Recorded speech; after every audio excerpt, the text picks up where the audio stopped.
CSR fund, इसका नाम आपने जरूर सुना होगा, लेकिन दुर्भाग्य ये है कि हमारे देश के 85% लोगों को यह पता नहीं है कि CSR क्या होता है और ये कैसे काम करता है और कहां से जनरेट होता है।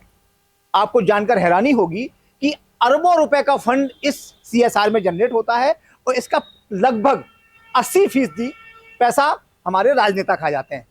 CSR का मतलब हिंदी में होता है, इंग्लिश में होता है कि कॉर्पोरेट सोशल रिस्पॉन्सिबिलिटी, सामाजिक दायित्वों को निर्वाह करने के लिए CSR फंड की स्थापना की गई थी। ये अमेरिका के एक बहुत बड़े जो सामाजिक कार्यकर्ता थे उन्होंने शुरुआत की थी, वो हमारे देश में आया और देश में ये नियम लागू किया गया, कोई भी बड़ी कंपनी होगी उसे अपने मुनाफे से 2% पैसा सामाजिक दायित्व में लगाना पड़ेगा, चाहे वो स्वास्थ्य के लिए हो, चाहे वो शिक्षा के लिए हो, चाहे वो पर्यावरण के लिए हो।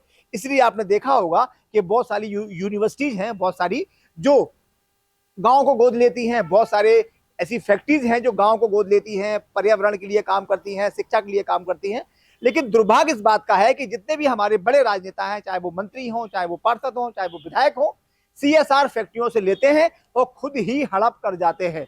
बात करें सिंगरौली जैसे बहुत बड़े बड़े जो इंडस्ट्रियल एरिया हैं, या हम बात करें बालाघाट जैसे, या बहुत बड़े बड़े इंडस्ट्रियल एरिया हैं जहां पर अरबों रुपए का CSR फंड इकट्ठा होता है, लेकिन वो दिखता कहीं नहीं है, वो सब कागजों में सिमट जाता है।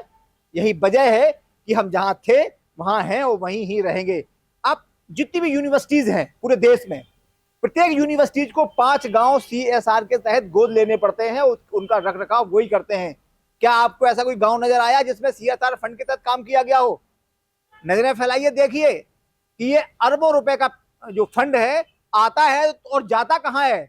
सबका हिस्सा बटा हुआ है, सब मजे कर रहे हैं, बस CSR फंड के नाम पर अवैध उगाही जारी है और इसी के चलते जो पैसा आता है वो बंदर बांट हो जाता है।